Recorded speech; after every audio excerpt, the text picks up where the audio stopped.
London ನಗರ.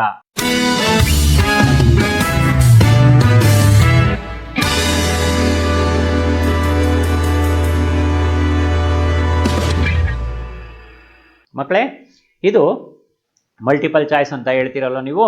So ಈಗ 4 MCQ, 4 ಉತ್ತರಗಳನ್ನ ಕೆಳಗಡೆ ಕೊಟ್ಟಿರ್ತಾರೆ. ಇದರಲ್ಲಿ ಸರಿಯಾದದನ್ನ ಹಾರಿಸಿ ಬರೀತಕ್ಕಂಥ ಇದ್ದಾಗಿದೆ. ನೋಡಿ, ಜುಳು ಜುಳು ಇಲ್ಲಿರುವ ವ್ಯಾಕರಣಾಂಶ ಯಾವುದು ಅಂತ ಪ್ರಶ್ನೆ ಇದೆ. ಉತ್ತರ 4 ಇದೆ. ಇದರಲ್ಲಿ ಯಾವುದನ್ನ ನೀವು ನೋಡ್ತೀರಿ? ಜೋಡು ನುಡಿ, ಅನುಕರಣಾವ್ಯಯ, ದ್ವಿರುಕ್ತಿ, ಅವ್ಯಯ ಅಂತ 4 ಇದೆ. ಇದು 1 ಅಂಕದ ಪ್ರಶ್ನೆ, ಒಂದ್ಸಲ ಬಂದಿದೆ. ಇದು ನೇರ ಪ್ರಶ್ನೆ ಆಗಿರುತ್ತೆ. ನೋಡಿ, ಇದಕ್ಕೆ ಉತ್ತರ ಬರೀಬೇಕಾದ್ರೆ ನಾವು ತಿಳ್ಕೊಂಡಿರ್ಬೇಕು ಫಸ್ಟ್. ಜೋಡು ನುಡಿ ಅಂದ್ರೇನು, ದ್ವಿರುಕ್ತಿ ಅಂದ್ರೇನು, ಅನುಕರಣಾವ್ಯಯ ಅಂದ್ರೇನು, ಅವ್ಯಯ ಅಂದ್ರೇನು, ಇದು ಗೊತ್ತಿದ್ರೆ ಮಾತ್ರ ನಾವು ಇದಕ್ಕೆ ಉತ್ತರ ಬರೀಬೇಕಾಗತ್ತೆ. ಇಲ್ಲ ಅಂತಂದ್ರೆ ಯಾವುದೋ ಒಂದು ಬರೆದ್ಬಿಟ್ಟು ಬಂದಿದ್ದೀರಿ, ಅದು ಉತ್ತರ ಸರಿಯಾದರೆ ಸರಿಯಾಗ್ಬೋದು, ತಪ್ಪಾದರೆ ತಪ್ಪಾಗ್ಬೋದು ಅಂತಕ್ಕಂಥದ್ದು ಇಲ್ಲಿ ನೋಡಿ. ಇಲ್ಲಿ ಅನುಕರಣಾವ್ಯಯ ಅಂತ ಹೇಳಿ ಇದಕ್ಕೆ ಉತ್ತರ ಸಿ ಉತ್ತರ. ಇದಕ್ಕೆ ಹೇಗೆ ಉತ್ತರ ಇದು ಸಿ ಅಂತಂದ್ರೆ ನೋಡಿ, ಇಲ್ಲಿ ದ್ವಿರುಕ್ತಿ ಅಂದ್ರೇನು, ಅನುಕರಣಾವ್ಯಯ ಅಂದ್ರೇನು. ಫಸ್ಟ್ ಅನುಕರಣಾವ್ಯಯನೇ ನೋಡ್ಬೇಡ, ಯಾಕೆ ಅದು ಅನುಕರಣಾವ್ಯಯ ಆಯ್ತು ಅಂತಕ್ಕಂಥದ್ದನ್ನ ನೋಡಿ. ಕೆಲವು ಅರ್ಥವಿಲ್ಲದ ಧ್ವನಿ ವಿಶೇಷಗಳನ್ನ ಪುನಃ ಉಚ್ಚಾರಣೆ ಮಾಡಿ ಹೇಳುತ್ತೇವೆ. ಇಂತಹ ಧ್ವನಿ ವಿಶೇಷಗಳನ್ನ ಅನುಕರಣಾವ್ಯಯ ಎಂದು ಕರೆಯುತ್ತೇವೆ. ಅರ್ಥ ಇರಲ್ಲ. ಈಗ ಜುಳು ಅನ್ನೋ ಪದದ ಅರ್ಥ ಏನು ಗೊತ್ತಿಲ್ಲ. ಜುಳು ಜುಳು ಅಂದ್ರೆ ಅದನ್ನೇ ನಾವು ಇನ್ನೊಂದ್ಸಲ ರಿಪೀಟ್ ಮಾಡಿ ಹೇಳ್ತಕ್ಕಂಥದ್ದು, ಪುನಃ ಉಚ್ಚಾರಣೆ ಮಾಡ್ತಕ್ಕಂಥದ್ದು. ಅರ್ಥ ಇಲ್ಲದ ಧ್ವನಿ ವಿಶೇಷಗಳನ್ನ ಪುನಃ ಅಂದ್ರೆ 2 ಸಲ ಉಚ್ಚಾರಣೆ ಮಾಡೋದನ್ನ ನಾವು ಅನುಕರಣೆ ಅರ್ಥ ಮಾಡ್ಕೊಳ್ಳಿ, ಅನುಕರಣಾವ್ಯಯಗಳು ಅಂತ ಹೇಳಿ ನಾವು ಕರಿತೀವಿ. ಪಟಪಟ, ಸರಸರ, ಜುಳು ಜುಳು, ದಬ ದಬ, ಚುರು ಚುರು, ದಗ ದಗ, ಗುಳು ಗುಳು. ನೋಡಿ, ಇವೆಲ್ಲ ಘಮ ಘಮ, ಇವಕ್ಕೆಲ್ಲ ಏನಾದ್ರೂ ಅರ್ಥ ಇದೆಯಾ? ಘಮ ಘಮ ಸುವಾಸನೆ ಬರುತ್ತಿತ್ತು, ವಿಶೇಷತೆ ಅಷ್ಟೇ ಅದು. ಅದಕ್ಕೆ ಅರ್ಥ ಇಲ್ಲದೆ ಇರ್ತಕ್ಕಂಥ ಈ ಪದಗಳು, ಒಂದೊಂದು ಪದಗಳನ್ನ 2 ಸಲ ಉಚ್ಚಾರಣೆ ಮಾಡಿದ್ರೆ ಇದನ್ನ ಅನುಕರಣಾವ್ಯಯ ಅಂತ ಹೇಳ್ಬಿಟ್ಟು ನಾವು ಕರಿತೀವಿ. ಹಾಗಾಗಿ ನಾವಿದನ್ನ ಅನುಕರಣೆ ಅಂತ ಹೇಳ್ಬೋದಲ್ವಾ. ಇವಾಗ ಏನಿದು ಜುಳು ಜುಳು ಅನ್ನುವುದು ಎಂತ ಪದ? ಅನುಕರಣಾವ್ಯಯ ಅಂತ ಹೇಳಿ ಹೇಳ್ಬೋದು. ಸೊ ಹಾಗಾಗಿ ಈಗ ಮೊದಲು ನಾವು ನೋಡೋಣ. ಹಾಗೇನೆ ಈ ಪ್ರಶ್ನೆಗಳಲ್ಲಿ ಅಲ್ಲಿ ಏನಿತ್ತು ನೋಡಿ, ಇನ್ನ ಏನಿದೆ ಅಲ್ಲಿ? ಅನುಕರಣಾವ್ಯಯ, ದ್ವಿರುಕ್ತಿ ಇದೆಯಲ್ವಾ. ಏನು ದ್ವಿರುಕ್ತಿ ಅಂತಂದ್ರೆ? ಸೊ ಇವಾಗ ನಾವು ತೀರ್ಮಾನ ಮಾಡ್ಕೊಬೇಕಾಗಿತ್ತು, ಒಂದೊಂದು ಇದು ದ್ವಿರುಕ್ತಿನ, ಇದು ಅನುಕರಣಾವ್ಯಯನ. ನೋಡಿ, ದ್ವಿರುಕ್ತಿ ಪದದ ಶಬ್ದ ಅರ್ಥ ಏನೋ ತಿಳಿದುಕೊಳ್ಳೋದಕ್ಕೆ ಹೋದಾಗ, ದ್ವಿ ಅಂದ್ರೆ 2 ಉಕ್ತಿ ಅಂತಂದ್ರೆ ಮಾತು. ಒಂದು ಪದವನ್ನು ಅಥವಾ ಒಂದು ವಾಕ್ಯವನ್ನು ವಿಶೇಷ ಅರ್ಥವನ್ನು ವ್ಯಕ್ತಪಡಿಸುವುದಕ್ಕಾಗಿ 2 ಸಲ ಪ್ರಯೋಗ ಮಾಡುವುದು, ಅದು ದ್ವಿರುಕ್ತಿ. ನಾವು ವಿಶೇಷವಾಗಿ ಹೇಳಬೇಕು ಅದನ್ನ 2 ಸಲ, ಒಂದು ಪದನಾಗಿರ್ಬೋದು ಅಥವಾ ಒಂದು ವಾಕ್ಯವನ್ನಾಗಿರ್ಬೋದು. ನಾವು 2 ಸಲ ಹೇಳಿದ್ರೆ, ಉದಾಹರಣೆಗೆ ಓಡಿ ಓಡಿ, ಬಿದ್ದು ಬಿದ್ದು, ಮನೆ ಮನೆ, ಇವನ್ನ ದ್ವಿರುಕ್ತಿಯನ್ನ ಮತ್ತೆ ಹೇಳ್ತೀವಿ. ಸಂತೋಷ, ಅವಸರ, ಸಂಭ್ರಮ, ಕೋಪ ಮತ್ತು ಹತಾಶೆ ವ್ಯಕ್ತಪಡಿಸ್ತಕ್ಕಂಥ ಸಂದರ್ಭದಲ್ಲಿ ಇವನ್ನ ನಾವು ಅಲ್ಲೆಲ್ಲೇ ಬಿದ್ದೋದ, ಬಿದ್ದು ಬಿದ್ದು ಬಿದ್ದು ಬಿದ್ದು ಎದ್ದು ಬನ್ನಪ್ಪ, ಹಾಗೆ ಹೇಳ್ತೀವಲ್ವಾ. ಹಾಗೆ ಅಂತ ಸಂದರ್ಭಗಳ ಇವನ್ನ ನಾವು ಉಪಯೋಗಿಸ್ತೀವಿ.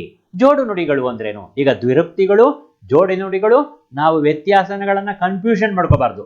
ಇಲ್ಲಿ ಜೋಡು ನುಡಿಗಳು ದ್ವಿರುಕ್ತಿಯ ಹಾಗೆಯೇ ಇರ್ತವೆ, ಇದರಲ್ಲೂ ಸಹ 2 ಪದಗಳಿರ್ತವೆ. ಇವುಗಳನ್ನ ಜೊತೆಯಾಗಿಯೇ ಉಚ್ಚರಿಸ್ತಾರೆ. ಆದರೆ ಜೋಡು ನುಡಿಗಳು ಮಾತ್ರ ಅರ್ಥವಿರುತ್ತದೆ. ಈ ಉತ್ತರ ಪದದ ಮೊದಲ ಪದಕ್ಕೆ ಅರ್ಥ ಇರುತ್ತೆ, 2ನೇ ಪದಕ್ಕೆ ಏನಿರುವುದಿಲ್ಲ, ಅರ್ಥ ಇರೋದಿಲ್ಲ. ನೋಡಿ, ಇಲ್ಲಿ ಉತ್ತರ ಪದಕ್ಕೆ ಅರ್ಥವಿರುವುದಿಲ್ಲ. ಅಂತ ಪದ ಉತ್ತರ ಪದ, ಪೂರ್ವ ಪದ, ಮೊದಲನೇ ಪದನ ಪೂರ್ವ ಪದ, 2ನೇ ಪದವನ್ನ ಉತ್ತರ ಪದ. ಬಟ್ಟೆ ಬರೆ, ಬಟ್ಟೆ ಅಂದ್ರೆ ಬಟ್ಟೆ, ಬರೆ ಅಂದ್ರೆ ಇಲ್ಲ, ಗೊತ್ತಿಲ್ಲ ಅಲ್ವಾ. ಸೊ 2ನೇ ಪದಕ್ಕೆ ಅರ್ಥ ಇರೋಲ್ಲ. ದೇವರು ದಿಂಡ್ರು, ಸಾಲ ಸೋಲ, ಸುತ್ತಮುತ್ತ, ಕೋಟೆ ಕೊತ್ತಲು, ಕೂಲಿ ನಾಲಿ. ಇದನ್ನು ನೀವು ಚೆನ್ನಾಗಿ ಅರ್ಥ ಮಾಡ್ಕೊಳ್ಳಿ. ಮೊದಲನೇ ಪದಕ್ಕೆ ಅರ್ಥ ಇರುತ್ತೆ, 2ನೇ ಪದಕ್ಕೆ ಅರ್ಥ ಇರಲ್ಲ. ಇಂಥದನ್ನ ನಾವೇನಂತ ಕರಿತೀವಿ? ಜೋಡು ನುಡಿ. ದ್ವಿರುಕ್ತಿ ಮನೆ ಮನೆ, ಬೇಗ ಬೇಗ, ದ್ವಿರುಕ್ತಿ ದ್ವಿ, 2 ಪದಕ್ಕೂ ಅರ್ಥ ಇರುತ್ತೆ. ಜೋಡು ನುಡಿಗಳಲ್ಲಿ ಮೊದಲನೇ ಪದಕ್ಕೆ ಅರ್ಥ ಇರುತ್ತೆ, 2ನೇ ಪದಕ್ಕೆ ಅರ್ಥ ಇರಲ್ಲ. ನಮ್ಗಿದು ಗೊತ್ತಿದ್ರೆ ನಾವಲ್ಲಿ ಅದನ್ನು ಸರಿಸಾಗಿ ನಾವೇನ್ ಮಾಡ್ಬೋದು, ಹೇಳ್ಬೋದು. ಈಗ ಆಗ್ಲೇ ಹೇಳಿದೆ ನಾನು, ಜುಳು ಜುಳು ಅನುಕರಣಾವ್ಯಯಗಳು ಹೇಗೆ ಗುರುತಿಸೋದು ಅಂತ ಹೇಳ್ಬಿಟ್ಟು ಈಗಾಗಲೇ ಇದನ್ನು ಹೇಳಿದ್ದೀನಿ. ಅವ್ಯಯಗಳು ವ್ಯಯವಾಗದಿರುವುದು, ಹಾಳಾಗದಿರುವುದು ಅಥವಾ ಬದಲಾಗದೇ ಇರುವುದು ಎಂದರ್ಥ. ಅವ್ಯಯ, ವ್ಯಯ ಹಾಳಾಗದು, ಅವ್ಯಯ ಹಾಳಾಗದೆ ಇರ್ತಕ್ಕಂಥದ್ದು.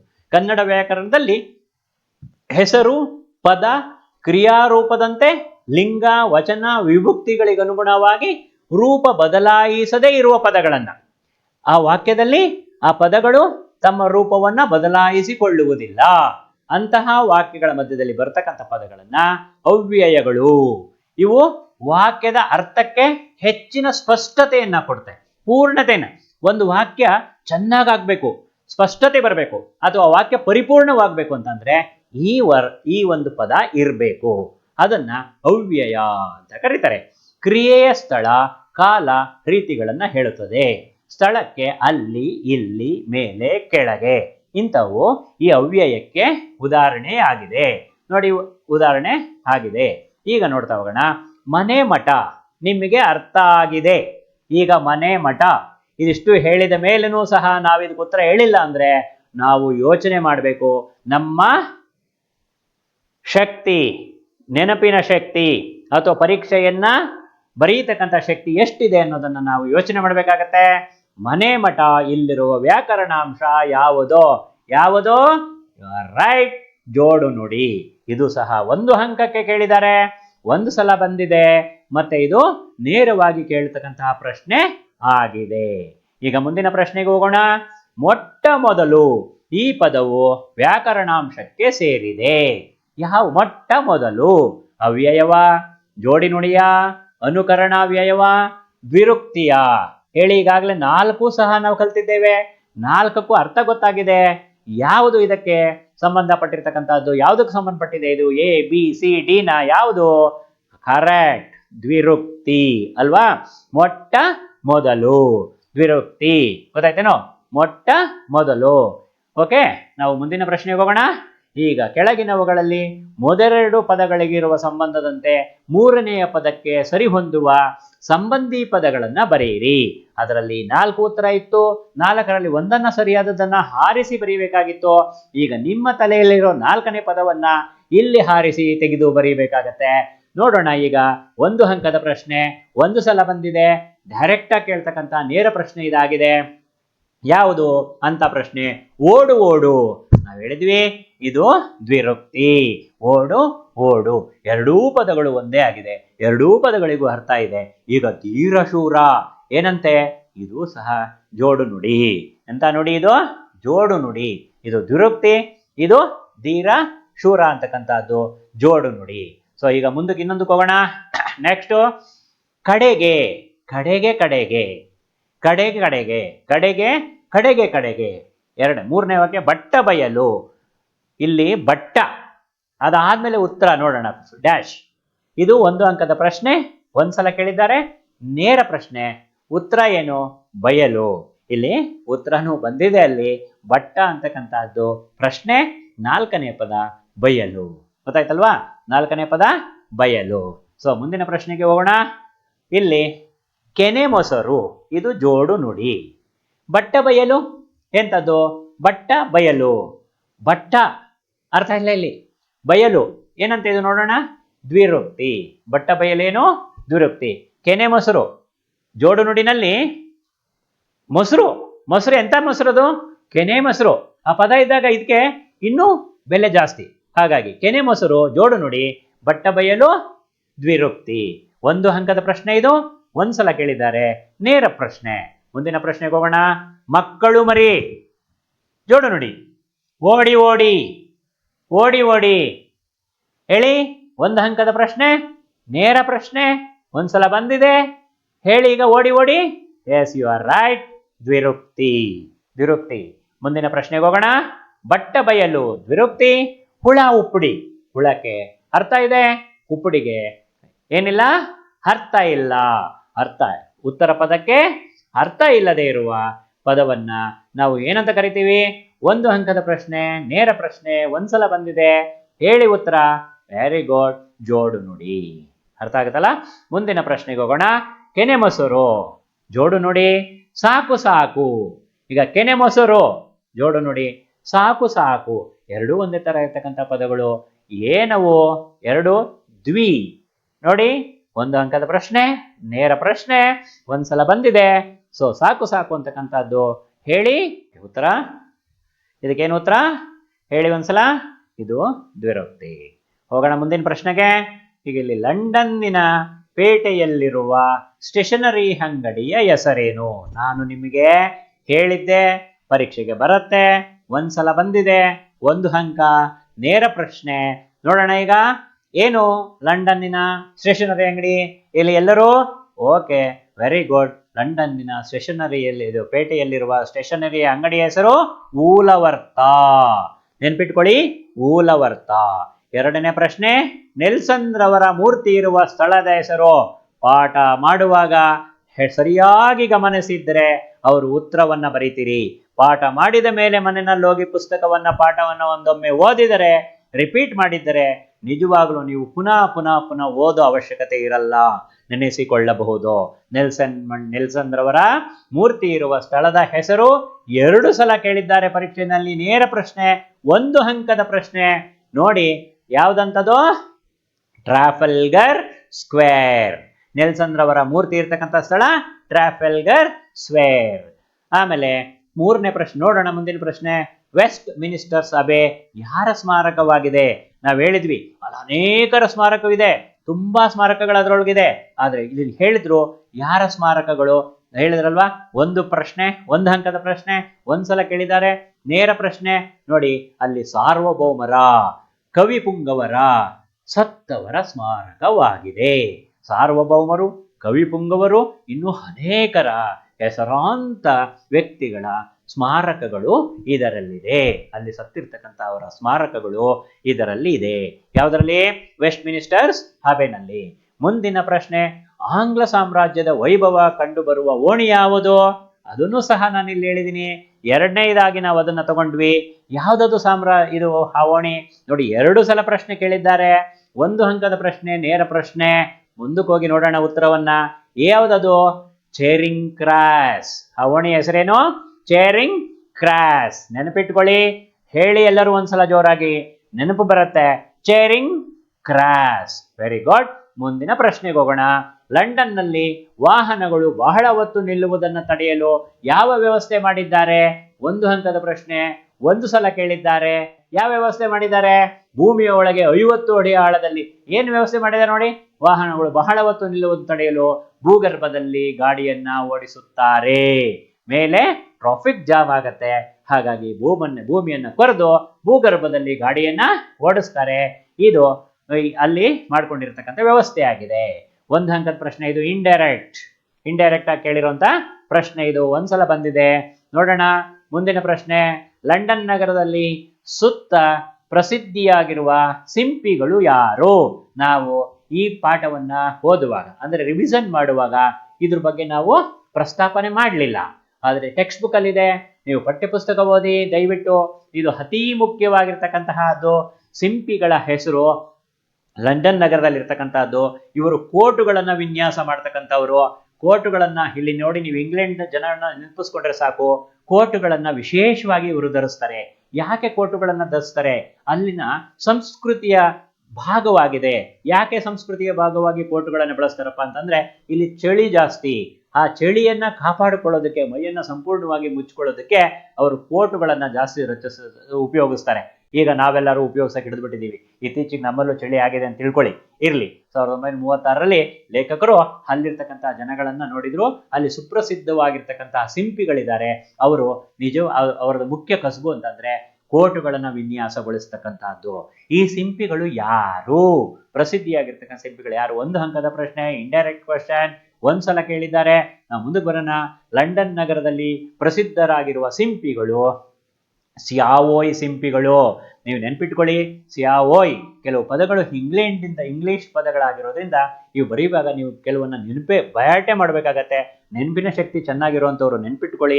ಇಲ್ಲ ಅಂತಂದ್ರೆ ಬರೆದು ಅಭ್ಯಾಸ ಮಾಡ್ಕೊಳ್ಳಿ. ಇವು ಕೇಳುವಂತ ಪ್ರಶ್ನೆಗಳಾಗಿರ್ತವೆ. ಗೊತ್ತಾಯ್ತಾ? 50 ಶೀಲಿಂಗ್ ಟೈಲರ್ಸ್ ಅಂತ ಹೇಳಿ ಇವ್ರನ್ನ ಶೀಲಿಂಗಿನ ಟೈಲರ್ಸ್ಗಳು ಅಂತಲೂ ಸಹ ಕರೀತಾರೆ. 50 ಶೀಲಿಂಗ್ ಟೈಲರ್ಸ್ ಅಂತ ಹೇಳ್ಬಿಟ್ಟು ಇವ್ರನ್ನ ಕರೀತಾರೆ. ಗೊತ್ತಾಯ್ತಾ? ಸ್ಯಾವೋಯ್ ಸಿಂಪಿಗಳು. ಇದು ಉತ್ತರ. ನಾವು ಮನನ ಸಂದರ್ಭದಲ್ಲಿ ರಿವಿಷನ್ ಪಾಠದಲ್ಲಿ ಇದು ಬಂದಿಲ್ಲ, ಆದರೆ ಪಠ್ಯಪುಸ್ತಕ ಓದಿ ಗುರ್ತಾಕೊಂಡು ಅಂಡರ್ಲೈನ್ ಮಾಡ್ಕೊಂಡು ಇದನ್ನು 1, 2, 3, 4 ಸಲ ಬರೆದ್ರೆ ನಿಮಗೆ ಇವೆಲ್ಲ ನೆನಪು ಬರ್ತವೆ. ಇಲ್ಲಿ ಬರ್ತಕ್ಕಂಥ ಸ್ಥಳಗಳ ಹೆಸರುಗಳು, ಅದರ ವಿಶೇಷಗಳು, ಇದನ್ನ ಬರ್ಕೊಂಡು ಒಂದ್ ಕಡೆ ಅಭ್ಯಾಸ ಮಾಡ್ಕೊಳ್ಳಿ. ಸೊ ಮುಂದೆ ಇದು ಇಂಡೈರೆಕ್ಟ್ ಕ್ವಶನ್ ಆಗಿದೆ. ಮುಂದಿನ ಪ್ರಶ್ನೆ ಏನು ಅಂತ ಹೇಳಿ ನೋಡೋಣ. West minister ಸಭೆಯಲ್ಲಿನ stone of Scone ಅನ್ನ ಎಲ್ಲಿಂದ ತರಲಾಯಿತು? ನೋಡಿ, ಸ್ಟೋನ್ ಆಫ್ ಸ್ಕೋನ್ ಅಂತಕ್ಕಂಥದ್ದು ಇದನ್ನು ಸಹ ನಾವೀಗ ಅಭ್ಯಾಸ ಪುಸ್ತಕದಲ್ಲಿ ರಿವಿಷನ್ ಮಾಡುವಾಗ ಓದಲಿಲ್ಲ, ಆದರೆ ಅಭ್ಯಾಸ ಟೆಕ್ಸ್ಟ್ ಬುಕ್ ಅಲ್ಲಿ ಇದೆ. ಇದು ಅತಿ ಮುಖ್ಯವಾಗಿರ್ತಕ್ಕಂತಹ ಒಂದು ವಿಷಯ ಆಗಿದೆ.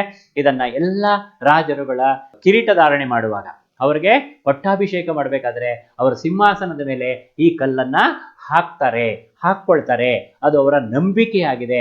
ಒಂದು ತರ ನಮ್ಮಲ್ಲಿ ಹೇಗೆ ನಂಬಿಕೆಗಳಿರ್ತದೋ ಅದನ್ನ ಹಾಕೊಂಡ್ರೆ ಏನು ನಾವು ಚೆನ್ನಾಗಿ ರಾಜ್ಯಭಾರ ಮಾಡ್ತೀವಿ, ಒಳ್ಳೇದಾಗತ್ತೆ ಅಂತಕ್ಕಂಥ ನಂಬಿಕೆ ಇದಿದೆ. ಈ ಸ್ಟೋನ್ ಅನ್ನ ಪ್ರತಿಯೊಂದು ಒಬ್ಬರ ಅಲ್ಲಿ ರಾಜರುಗಳ ಪಟ್ಟಾಭಿಷೇಕದ ಸಂದರ್ಭದಲ್ಲಿ ಆ ಸಿಂಹಾಸನದ ಮೇಲೆ ಈ ಕಲ್ಲನ್ನ ಹಾಕ್ಕೊಳ್ತಾರೆ. ನೋಡಿ, 1 ಅಂಕದ ಪ್ರಶ್ನೆ. ಇದು ಸಹ ಇಂಡೈರೆಕ್ಟ್ ಇದೆ ಕ್ವಶನ್, ಒಂದ್ಸಲ ಕೇಳಿದ್ದಾರೆ. ಮುಂದಕ್ಕೆ ನೋಡಿ, ವೆಸ್ಟ್ ಮಿನಿಸ್ಟರ್ ಸಭೆಯಲ್ಲಿ ಸ್ಟೋನ್ ಆಫ್ ಸ್ಕೋನ್ ಅನ್ನು 3ನೇ ಎಡ್ವರ್ಡ್ ಅನ್ನು ಸ್ಕಾಟ್ಲ್ಯಾಂಡ್ ಅರಸನಿಂದ ಇದನ್ನು ತಂದ. ಸ್ಕಾಟ್ಲ್ಯಾಂಡ್ ಅರಸನನ್ನ ಸೋಲಿಸಿ ಅದನ್ನ ಇವನು ಇಂಗ್ಲೆಂಡಿಗೆ ತಗೊಂಡ್ ಬರ್ತಾನೆ. ಯಾರು ತಗೊಂಡ್ ಬರೋದು?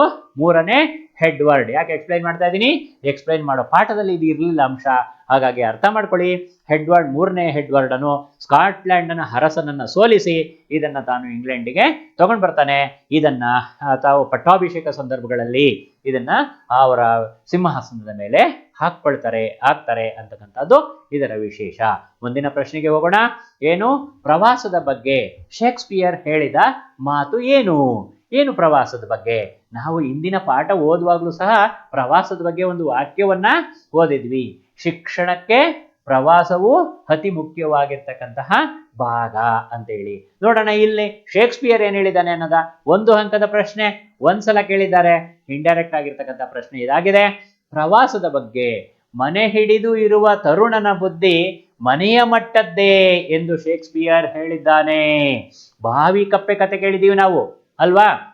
ಇದನ್ನು ಸಹ ನಾವು ಅಭ್ಯಾಸ ಪುಸ್ತಕದಲ್ಲಿ ಟೆಕ್ಸ್ಟ್ ಬುಕ್ ಅಲ್ಲಿ ಓದ್ಬೇಕಾಗತ್ತೆ. ಏನು ಟೆಕ್ಸ್ಟ್ ಬುಕ್ ಅಲ್ಲಿ ಇದನ್ನ ಯಾರು ಹೇಳಿರತಕ್ಕಂಥದ್ದು? ಶೇಕ್ಸ್ಪಿಯರ್ ಹೇಳಿದ್ದಾನೆ. ನಾವೆಲ್ಲ ಕತೆ ಕೇಳಿದೀವಿ. ಕಪ್ಪೆ ಬಾವಿ ಒಳಗಿರುತ್ತೆ.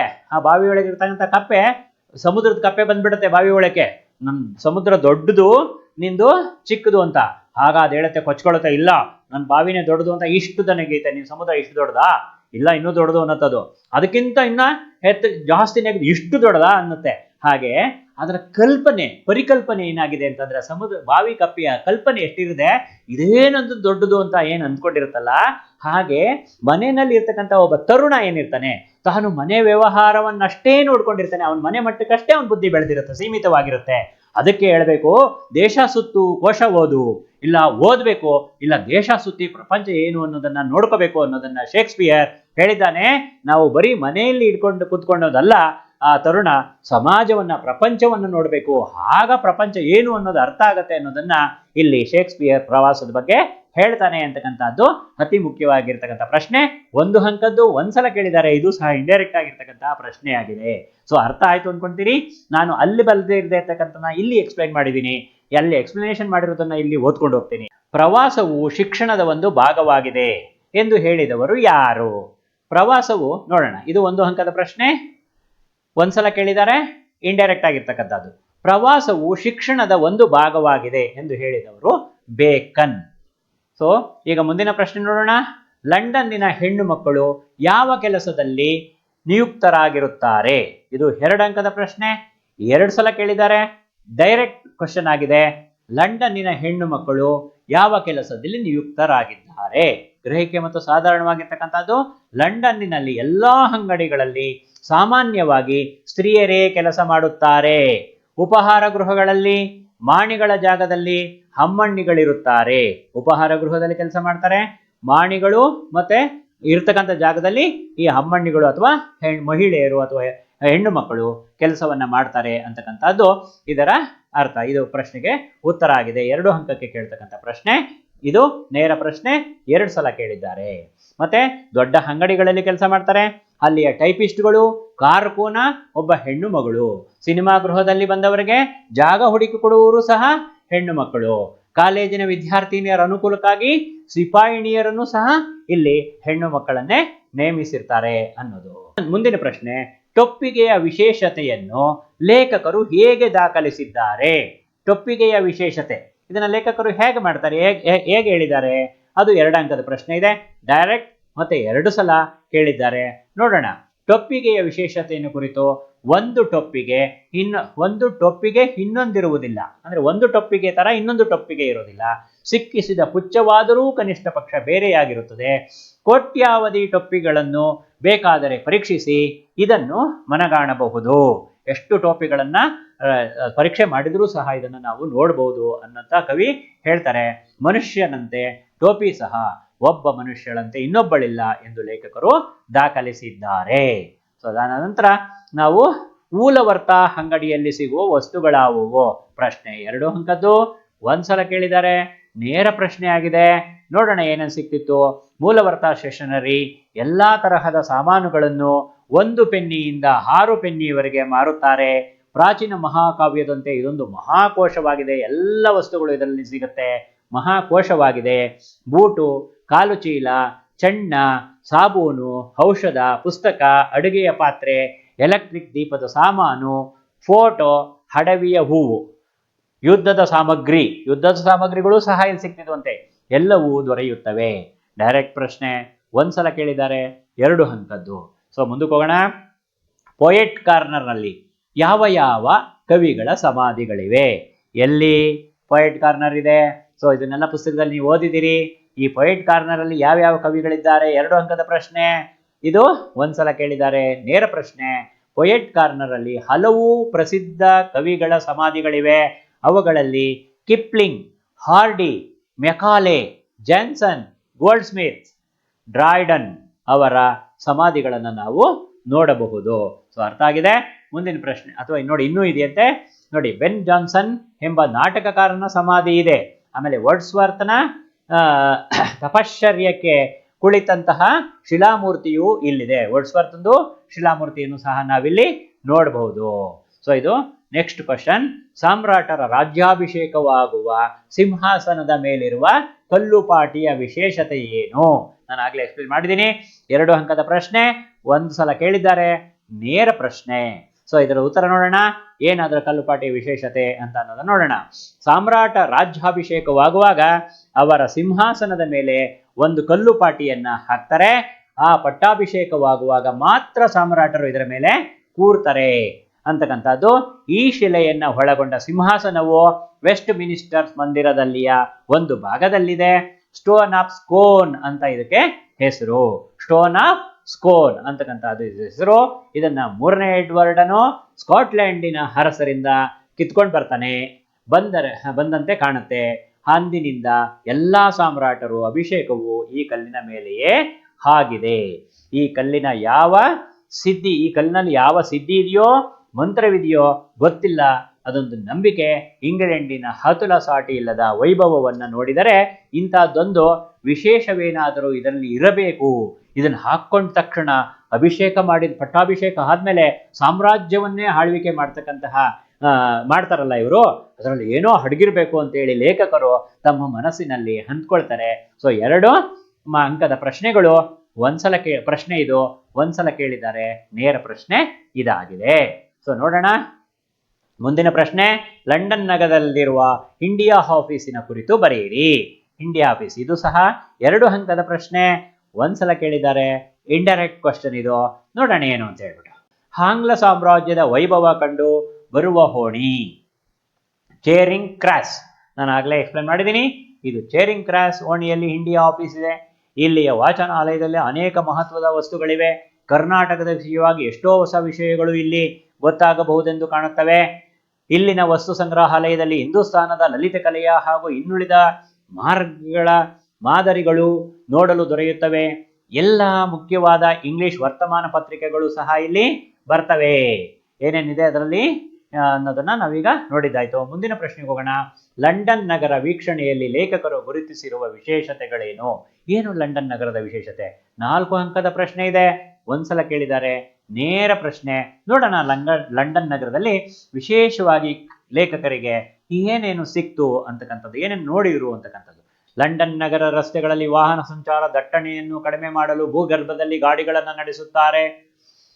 ಆಮೇಲೆ ಊಲವರ್ತ ಅಂತಕ್ಕಂಥ ಸ್ಟೇಷನರಿ ಅಂಗಡಿಯಲ್ಲಿ ಎಲ್ಲಾ ವಸ್ತುಗಳು, ಎಲ್ಲಾ ರೀತಿಯ ವಸ್ತುಗಳು 1 ಪೆನ್ನಿಯಿಂದ ಹಿಡಿದು 6 ಪೆನ್ನಿಯವರೆಗೆ ಮಾರಾಟವಾಗುತ್ತವೆ. ಆಗ 1936ರಲ್ಲಿ 1 ಪೆನ್ನಿ 2 ಪೆನ್ನಿ, ಆಗ ಹಣಕ್ಕೆ ಎಷ್ಟು ಬೆಲೆ ಇತ್ತು ಅದನ್ನ ನಾವು ಗಮನಿಸಬೇಕಾಗಿರ್ತಕ್ಕಂಥ ಅಂಶ. ಅಲ್ಲದೆ ಬೂಟು, ಕಾಲು ಚೀಲದಿಂದ ಹಿಡಿದು ಯುದ್ಧ ಸಾಮಗ್ರಿವರೆಗೆ ಎಲ್ಲವೂ ಸಿಗುತ್ತವೆ. ಎಲ್ಲಿ? ಲಂಡನ್ ನಗರದ ಈ ಒಂದು ಊಲವರ್ತದಲ್ಲಿ. ಗೊತ್ತಾಯ್ತೇನೆ? ಊಲವರ್ತ ಅಂಗಡಿಯಲ್ಲಿ, ಸ್ಟೇಷನರಿ ಅಂಗಡಿನಲ್ಲಿ ಎಲ್ಲ ಸಾಮಗ್ರಿಗಳು ಸಿಗುತ್ತವೆ. ಆಮೇಲೆ ಸ್ಟ್ರಾಂಡ್ ದಲ್ಲಿಯ ಸಿಯೋವೆಲ್ ಸಿಂಪಿಗಳು ಇಲ್ಲಿ ಸಿಂಪಿಗಳು ಪ್ರಸಿದ್ಧಿಯನ್ನು ಹೊಂದಿದ್ದಾರೆ. ಇಂಡಿಯಾ ಆಫೀಸ್ ಇದೆ, ಅಲ್ಲಿ ವಸ್ತು ಸಂಗ್ರಹಾಲಯದಲ್ಲಿ ಹಿಂದೂಸ್ತಾನದ ಲಲಿತ ಕಲೆಯ ಹಾಗೂ ಇನ್ನುಳಿದ ಮಾರ್ಗಗಳ ಮಾದರಿಗಳನ್ನು ನಾವು ನೋಡ್ತೀವಿ. ಇಂಡಿಯಾ ಕಚೇರಿ ಇದ್ದ ಚೇರಿಂಗ್ ಕ್ರಾಸ್ ಎಂಬ ಓಣಿಯಲ್ಲಿ ಆಂಗ್ಲರ ವೈಭವವು ಕಂಡು ಬರುತ್ತೆ. ಆಮೇಲೆ ಟ್ರಾಫೆಲ್ಗರ್ ಸ್ಕ್ವೇರ್ ಅಲ್ಲಿ ನೆಲ್ಸನ್ ಮಂಡೇಲಾ ಅವರ ಪ್ರತಿಮೆ ಇದೆ. ಆಮೇಲೆ ವೆಲ್ಲಿಂಗ್ಟನ್ ಶಿಲಾ ಪ್ರತಿಮೆಯನ್ನು ನಾವು ಲಂಡನ್ ನಲ್ಲಿ ನೋಡ್ಬೋದು. ಇದೆಲ್ಲ ಲಂಡನ್ ನಲ್ಲಿ ಲೇಖಕರು ನೋಡಿರ್ತಕ್ಕಂತಹ ವಿಶೇಷಗಳು. ಸೊ ನಾವು ಒಂದು ಪ್ರವಾಸಕ್ಕೆ ಹೋದಾಗ ಇಂಥದ್ದನ್ನೆಲ್ಲ ಗಮನಿಸ್ತೀವಿ, ಆದರೆ ನಾವು ಬರ್ದಿಡಲ್ಲ. ಇಲ್ಲಿ ಲೇಖಕರು ಬರ್ದಿದ್ದಾರೆ ನೋಡಿ. ಹೆಣ್ಣು ಮಕ್ಕಳ ಟೊಪ್ಪಿಗೆಗಳು ವೈವಿಧ್ಯತೆಯಿಂದ ಕೂಡಿದೆಯಂತೆ. ಲಂಡನ್ ನಲ್ಲಿ ಗಂಡಸರಿಗಿಂತ ಹೆಚ್ಚಾಗಿ ಹೆಂಗಸರು ಕಚೇರಿಗಳಲ್ಲಿ ಕೆಲಸ ಮಾಡ್ತಾರೆ, ಅದನ್ನ ಅವರು ಗಮನಿಸ್ತಾರೆ. ಅಂಗಡಿಗಳಲ್ಲಿ ಕಾರ್ಯನಿರ್ವಹಿಸುತ್ತಾರೆ, ಅಂಗಡಿಗಳಲ್ಲೂ ಸಹ ಹೆಣ್ಣು ಮಕ್ಕಳು ಕಾರ್ಯನಿರ್ವಹಿಸೋದನ್ನ ಲೇಖಕರು ಲಂಡನ್ ನಗರದಲ್ಲಿ ವಿಶೇಷವಾಗಿ ಗಮನಿಸಿದ್ದಾರೆ ಅಂತಕ್ಕಂಥದ್ದು 4 ಅಂಕಕ್ಕೆ ಬಂದಿರತಕ್ಕಂತಹ ಪ್ರಶ್ನೆ ಇದು. ಮತ್ತೆ ಇಲ್ಲಿ ಒಂದ್ಸಲ ಬಂದಿದೆ, ನೇರ ಪ್ರಶ್ನೆ ಆಗಿದೆ ಅನ್ನೋದನ್ನ ಮತ್ತೊಮ್ಮೆ ತಮಗೆ ಸೂಚಿಸಿದ. ಮುಂದಿನ ಪ್ರಶ್ನೆ ಇನ್ನೂ ಮುಂದಕ್ಕೆ ನೋಡಿ, ಉತ್ತರ ಇದೆ ಇಲ್ಲಿ.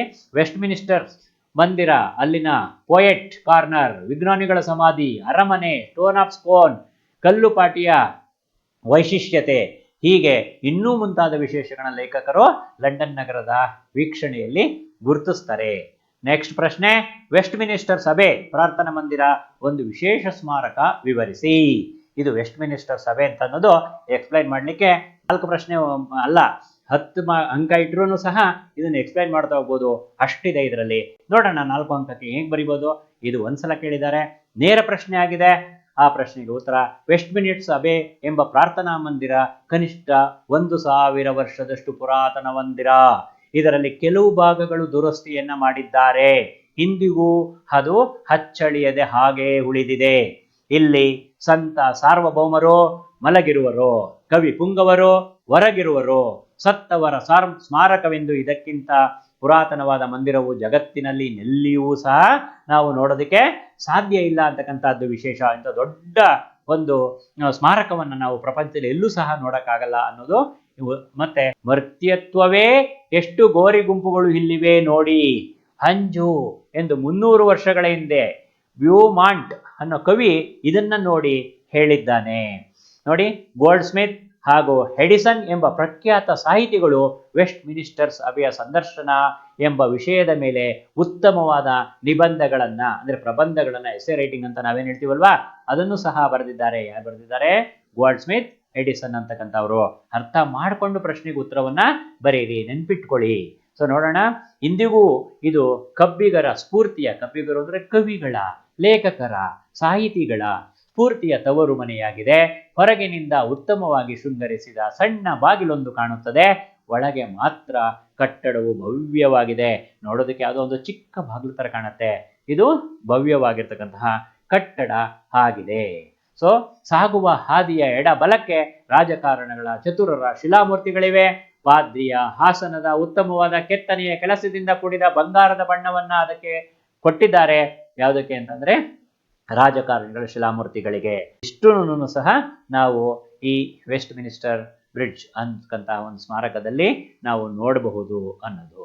ಸೊ ಈಗ ಮುಂದಿನ ಪ್ರಶ್ನೆ 4 ಅಂಕದ್ದು, 2 ಸಲ ನಿಮ್ಗೆ ಬಂದಿದೆ. ಇಂಡೈರೆಕ್ಟ್ ಆಗಿ ಕೇಳ್ತಕ್ಕಂಥ ಪ್ರಶ್ನೆ ಇದಾಗಿದೆ. ಊಲವರ್ತ ಸ್ಟೇಷನರಿ ಅಂಗಡಿ ಹಾಗೂ ಹೆಣ್ಣನ್ನು ಸತ್ಕರಿಸುವ ರೀತಿಯನ್ನು ಲೇಖಕರು ವಿವರಿಸಿದ್ದಾರೆ. ಹೇಗೆ ವಿವರಿಸಿದ್ದಾರೆ? ಹೇಗೆ ಇಲ್ಲಿ ಹೀಗಿದೆ, ಹೇಗೆ ವಿವರಿಸಿದ್ದಾರೆ ಅಂದ್ರೆ 2 ಪ್ರಶ್ನೆಗಳು ಇಲ್ಲಿ ಬರ್ತವೆ.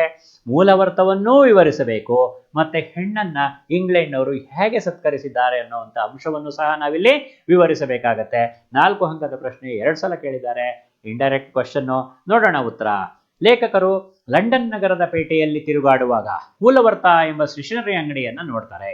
ಇದು ಮಹಾಕೋಶದಂತಿದ್ದು. ಮೂಲವರ್ತ ಅಂಗಡಿಯಲ್ಲಿ ಬೂಟು, ಕಾಲು ಚೀಲ ಇದಾಗಲೇ ಬಂದಿದೆ ಅಲ್ವಾ ನಿಮಗೆ. ಮೂಲವರ್ತ ಅಂದಿದ ತಕ್ಷಣ ಕಣ್ಣಿ ಕಟ್ಟದಂಗೆ ಬರಬೇಕು. ಬೂಟು, ಕಾಲು ಚೀಲ, ಇಲ್ಲಿ ಚಣ್ಣ ಅಂತಂದ್ರೆ ಚಡ್ಡಿ, ಆಗ್ಲೇ ಚಣ್ಣ ಅನ್ನೋ ಪದ ಬಂದಿತ್ತು, ನಿಮಗೆ ಎಕ್ಸ್ಪ್ಲನೇಷನ್ ಬೇಕಾಗಿತ್ತು ಅಂತ ನಾನು ಅಂದ್ಕೊಳ್ತೀನಿ. ಅದು ಚಡ್ಡಿ, ಸಾಬೂನು, ಔಷಧ, ಪುಸ್ತಕ, ಅಡುಗೆಯ ಪಾತ್ರೆ, ಎಲೆಕ್ಟ್ರಿಕ್ ದೀಪದ ಸಾಮಾನುಗಳು, ಫೋಟೋ, ಹಡವಿಯೂ, ಯುದ್ಧ ಸಾಮಗ್ರಿ ಎಲ್ಲವೂ ದೊರೆಯುತ್ತೆ. ಇಲ್ಲಿ ಎಲ್ಲ ತರಹದ ಸಾಮಾನುಗಳನ್ನ 1 ಪೆನ್ನಿಯಿಂದ 6 ಪೆನ್ನಿಯವರೆಗೆ ಮಾರ್ತಾರೆ. ಆಮೇಲೆ ಅಲ್ಲಿಂದ ಮುಂದೆ ಸ್ಟ್ಯಾಂಡ್ ನಲ್ಲಿದ್ದ ಸ್ಯಾವೋಲ್ ಸಿಂಪಿಗಳನ್ನ ಮತ್ತೆ ದರ್ಜಿಗಳು ನೋಡ್ತಾರೆ. ಲಂಡನ್ನಿನ ಅಂಗಡಿಯಲ್ಲಿ ಸಾಮಾನ್ಯವಾಗಿ ಸ್ತ್ರೀಯರು ಕೆಲಸ ಮಾಡ್ತಾರೆ. ಸ್ತ್ರೀಯರೇ ಹೆಚ್ಚು ಕೆಲಸವನ್ನ ಮಾಡ್ತಾರೆ. ಉಪಹಾರ ಗೃಹಗಳಲ್ಲಿ ಮಾಣಿಗಳಾಗಿ, ದೊಡ್ಡ ದೊಡ್ಡ ಅಂಗಡಿಗಳಲ್ಲಿ ಟೈಪಿಸ್ಟ್ಗಳಾಗಿ, ಕಾರಕೂನರಾಗಿ ಅಂದ್ರೆ ಗುಮಾಸ್ತರಾಗಿ, ಸಿನಿಮಾ ಗೃಹಗಳಲ್ಲಿ ಪ್ರೇಕ್ಷಕರಿಗೆ ಜಾಗವನ್ನ ಹುಡುಕಿಕೊಡುವ ಕೆಲಸದಲ್ಲಿ ಹೆಣ್ಣು ಮಕ್ಕಳು ನಿಯುಕ್ತರಾಗಿರ್ತಾರೆ. ಮತ್ತೆ ಹೆಣ್ಣು ಮಕ್ಕಳನ್ನ ಅತ್ಯಾದರದಿಂದ ನಡೆಸಿಕೊಳ್ಳುವ ಸಂಸ್ಕೃತಿಯ ಶಿಖರವನ್ನ ಇಂಗ್ಲೆಂಡ್ನಲ್ಲಿಯೇ ಕಾಣಬೇಕೆಂದು ಆಂಗ್ಲರ ಅಭಿಮತವಾಗಿದೆ. ಇದು ಹೆಣ್ಣನ್ನು ಸತ್ಕರಿಸತಕ್ಕಂತಹ ರೀತಿಯಾಗಿದೆ ಇಂಗ್ಲೆಂಡಿನಲ್ಲಿ. ಸೊ ನೆಕ್ಸ್ಟ್ ಪ್ರಶ್ನೆ, ಅದು ಸಹ 4 ಅಂಕಗಳಿಗೆ ಕೇಳ್ತಕ್ಕಂಥ ಪ್ರಶ್ನೆ. 2 ಸಲ ಇದು ರಿಪೀಟ್ ಆಗಿದೆ. ಮತ್ತೆ ಇಂಡೈರೆಕ್ಟ್ ಕ್ವೆಶ್ಚನ್ ಅಲ್ಲೇ ಕೊಟ್ಟಿದ್ದಾರೆ ನೋಡಿ. ವೆಸ್ಟ್ ಮಿನಿಸ್ಟರ್ಸ್ ಅಬೆ ಪ್ರಾರ್ಥನಾ ಮಂದಿರದಲ್ಲಿ ರಾಯಲ್ ಚಾಪೆಲ್ ಮತ್ತು ಸ್ಟೋರಿ ಆಫ್ ಸ್ಕೋನ್ಗಳ ವಿಶೇಷತೆಯನ್ನ ಕುರಿತು ಬರೆಯಿರಿ. ನೋಡಿ, ರಾಯಲ್ ಚಾಪೆಲ್ ಮತ್ತೆ ಸ್ಟೋರಿ ಆಫ್ ಸ್ಟೋನ್. ಈಗಾಗಲೇ ಸ್ಟೋರಿ ಆಫ್ ಸ್ಟೋನ್ ಅಂದ್ರೆ ಏನು, ಅದೆಲ್ಲಿಂದ ಬಂತು, ಯಾವಾಗ ಹಾಕೊಳ್ತಾರೆ? ನಾವು ಈಗಾಗಲೇ 2 ಅಂಕದ ಪ್ರಶ್ನೆಗಳಲ್ಲಿ 1 ಓದಿದ್ದೀವಿ. ಈಗ 2 ಸೇರಿಸಿದ್ರೆ 4 ಪ್ರಶ್ನೆ ಆಗುತ್ತೆ. ಮಕ್ಕಳೇ, ನೀವು 4 ಪ್ರಶ್ನೆದು ಇಷ್ಟುದ್ದ ಇರುತ್ತೆ ಆನ್ಸರ್ ಅಂತ ಎದುರ್ಕೋಬೇಡಿ. ನೋಡಿ, 2 ಅಂಕದ ಪ್ರಶ್ನೆಗಳು 2 ಇರ್ತವೆ. ಆ 2 ಒಟ್ಟಿಗೆ ಸೇರಿಸಿದ್ರೆ 4 ಅಂಕ ಆಗುವಂಥದ್ದು ಇರುತ್ತೆ. ಹಾಗಾಗಿ ಇದನ್ನ ಓದುವಾಗ ನೀವು ಗಮನದಲ್ಲಿ ಇಟ್ಕೊಳ್ಳಿ, ಎದುರ್ಕೋಬಾರ್ದು. ಅದನ್ನ ಇದಕ್ಕೆ ಸೇರಿಸಿ ಅಷ್ಟೇ. ನೋಡಿ, 4 ಅಂಕದ ಪ್ರಶ್ನೆಗೆ ಪುತ್ರ ಹಿಂದ್ ಬರ್ತೀನಿ ನೋಡಿ, ಅದೇ ಬಂದಿರುತ್ತೆ 2ನೇ ಅಂಕದಲ್ಲಿ. ವೆಸ್ಟ್ ಮಿನಿಸ್ಟರ್ ಮಂದಿರದಲ್ಲಿಯ ಮತ್ತೊಂದು ಜಾಗದಲ್ಲಿ ಕಲ್ಲುಪಾಟಿ ಎಂಬ ಶಿಲೆಯನ್ನೊಳಗೊಂಡ ರಾಜರ ಸಿಂಹಾಸನವಿದೆ. ಓದಿದೀವಿ. ಸ್ಟೋನ್ ಆಫ್ ಸ್ಟೋನ್ ಅಂತ ಹೇಳಿ ಇದಕ್ಕೆ ಹೆಸರಿದೆ. ಆಮೇಲೆ ಈ ಕಲ್ಲುಪಾಟಿಯ ವಿಶೇಷತೆ ಎಂದರೆ ಬ್ರಿಟಿಷ್ ಸಾಮ್ರಾಟರ ರಾಜ್ಯಾಭಿಷೇಕವಾಗುವಾಗ ಅವರ ಸಿಂಹಾಸನದ ಮೇಲೆ ಈ ಕಲ್ಲುಪಾಟಿಯನ್ನ ಹಾಕುತ್ತಾರೆ.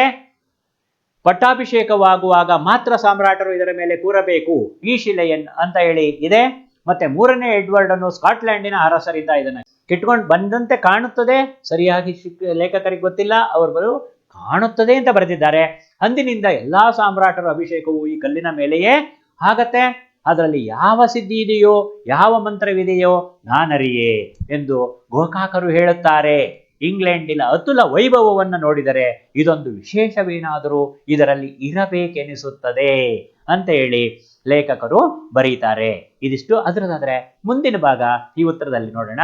ಲಂಡನ್ ನಗರ ಪ್ರವಾಸದಿಂದ ಲೇಖಕರ ಮನಸ್ಸು ವಿಕಾಸವನ್ನ ಹೊಂದಿದೆ, ದೃಷ್ಟಿಯು ವಿಶಾಲವಾಗಿದೆ. ಇದನ್ನೆಲ್ಲ ನೆನೆಸಿಕೊಂಡಾಗ ಪ್ರವಾಸವು ಶಿಕ್ಷಣದ ಒಂದು ಭಾಗವಾಗಿದೆ. ಸೊ ನಾವು ಶಿಕ್ಷಣದಲ್ಲಿ ನಾವೇನಿಟ್ಕೋಬೇಕು, ಪ್ರವಾಸವನ್ನ ಒಂದು ಮುಖ್ಯ ಅಂಗವಾಗಿಟ್ಕೋಬೇಕು ಅಂತಕ್ಕಂಥದ್ದನ್ನ ಲೇಖಕರು ಇಲ್ಲಿ ಪ್ರಸ್ತುತಪಡಿಸ್ತಾರೆ. ಸೊ ಎಂದು ಬೇಕನ್ನನ ಹೇಳಿದ ಮಾತು ನೆನಪಾಗುತ್ತದೆ. ಮನೆ ಹಿಡಿದು ಇರುವ ತರುಣನ ಬುದ್ಧಿ ಮನೆಯ ಮಟ್ಟದ್ದೇ ಎಂಬ ಶೇಕ್ಸ್ಪಿಯರ್ನ ನುಡಿಯು ಮನಸ್ಸಿನಲ್ಲಿ ಮೂಡುತ್ತದೆ. ಲೇಖಕರ ಅಭಿಪ್ರಾಯ ಆಗಿದೆ. ಸೊ ಇದಿಷ್ಟು ನಮ್ಮ ಆ ಪ್ರಶ್ನೆ ಉತ್ತರಗಳಾದ್ಮೇಲೆ ನಾವಿಲ್ಲಿ ಕವಿ, ಜನ್ಮಸ್ಥಳ, ಕಾಲ, ಕೃತಿ, ಬಿರುದು, ಪ್ರಶಸ್ತಿಗಳು, ಕವಿ ಕೃತಿ ಪರಿಚಯಕ್ಕೆ 3 ಅಂಕಗಳನ್ನ ಇಟ್ಟಿರ್ತಾರೆ. ನೀವು ಇಲ್ಲಿ ಏನು ವಿಷಯಗಳಿಗೆ ಒಂದು ಮಾಡ್ತೀವೋ ಹಾಗೆ ಒಟ್ಟು 16 ಪಾಠಗಳಿದೆ. 16 8 ಪಾಠ 8 ಪದ್ಯ. ಅದರಲ್ಲಿರ್ತಕ್ಕಂಥ ಎಲ್ಲ ಕವಿಗಳ ಲೇಖಕರನ್ನ ಒಂದು ಪುಸ್ತಕದಲ್ಲಿ ಒಂದು 8 ಪೇಜ್ 16 ಪೇಜಲ್ಲಿ ಆತ ಕಡೆ ಅಂದ್ರೆ ಈತ ಕಡೆ ಒಂದು ಬರ್ಕೊಂಡು ನೀವು ಇದಿಷ್ಟನ್ನ ಅವಾಗವಾಗ ಬೇಸರ ಆದಾಗ ಒಂದ್ಸಲ ತಿರುವಾಕ್ಬೇಕು. ಹಂಗಾದಾಗ ಏನಾಗತ್ತೆ, ನಿಮ್ಗೆ ನೆನಪಿನ ಶಕ್ತಿ ಜಾಸ್ತಿ ಆಗತ್ತೆ, ಮತ್ತೆ ನೆನಪು ಬೇಗ ಬರುತ್ತೆ. ನೀವು ಹಾಗೆ ಮಾಡ್ಕೋಬೇಕು. ನೀವೆಲ್ಲದನ್ನು ಅದೊಂದು ಚಿಕ್ಕದು ಯಾವಾಗ ಒಂದ್ಸಲ ತೆಗಿಬೇಕು, ಹಿಂಗೆ ನೋಡ್ಕೋಬೇಕು. ಆವಾಗ ಬೇಸರ ಆದಾಗೆಲ್ಲ ಇಂಥ ಮಾಡುವಂಥದ್ದು ಕೆಲಸ ಮಾಡಿದ್ರೆ ನೀವು ಅಂಕಗಳನ್ನು ಹೆಚ್ಚು ಸಂಪಾದನೆ ಮಾಡಬಹುದು. 3 ಅಂಕದ ಪ್ರಶ್ನೆಗಳು. ಇದು 2 ಸಲ ರಿಪೀಟ್ ಆಗಿದೆ, ನೇರ ಪ್ರಶ್ನೆ ಆಗಿದೆ. ಕವಿ ಜನ್ಮಸ್ಥಳ, ಕಾಲ, ಕೃತಿ ಮತ್ತು ಬಿರುದನ್ನ, ಕವಿ ಹೆಸರು ಅದೇ ನೋಡಿ ಗೋಕಾಕ್, ವಿಕ್ರು ಗೋಕಾಕ್. ನೋಡೋಣ ಅದ್ರ ಬಗ್ಗೆ ಏನೇನು ಇದೆ ಅವ್ರ ಬಗ್ಗೆ.